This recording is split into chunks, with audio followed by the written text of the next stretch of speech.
વડોદરાના પદ્માવતી શોપિંગ સેન્ટરમાં આવેલી રેલવે બુકિંગ ઓફિસ આગામી 16 એપ્રિલથી બંધ કરી દેવામાં આવશે।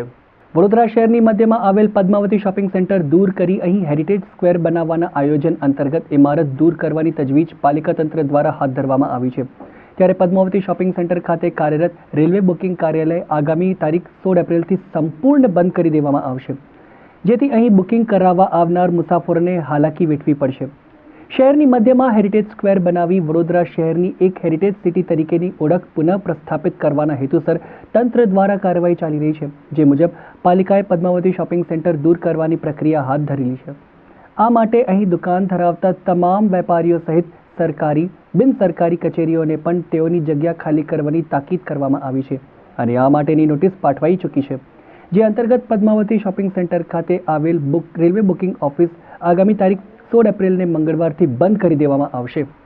दिक्कत है वो सब बहुत सारे पब्लिक है, बिहार यूपी साइड के बहुत सारे उड़ीसा का जाने वाले जो भी पब्लिक है उसको टिकट के लिए फिर परेशानी होगी।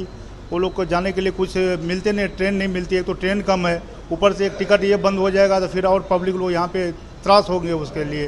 और इतना लंबा सफ़र है, कोई खड़े होकर इतने दूर तक नहीं जा सकता है सर, इसलिए इसे बंद नहीं करना चाहिए, इसे रहने देना चाहिए। 16 તારીખથી સાહેબ લોકોને આ બંધ કરવું ના જોઈએ। માણસને રાહત મળે છે ટિકિટ કરાવવાની, માણસ દૂર દૂરથી આવે છે, અહીંને ટિકિટ કરાવીને એમને આ સ્ટેશનથી ટિકિટ મળે જ નહીં એમના કરતાં વધારે અહીં કરતાં તો વધારે લોકો તો અહીં ઊભા હોય છે, એમના અહીં ટિકિટ લાવીને માણસોને રાહત મળી જાય છે, બીજું કંઈ નહીં। એટલે આ તોડવામાં ના આવે મહેરબાની કરીને। મેં 4 ટિકિટ લેવાય, મારી મમ્મીની, મારી બહેનની, મારી વાઈફની, અહીંથી ટિકિટ મને કન્ફર્મ મળી જશે। મેં રાત્રે 8 વાગ્યાનો ઊંઘું છું તત્કાલ માટે, 8 વાગ્યાથી લઈને સવારે 5 વાગે 5મો નંબર મારો આવ્યો છે।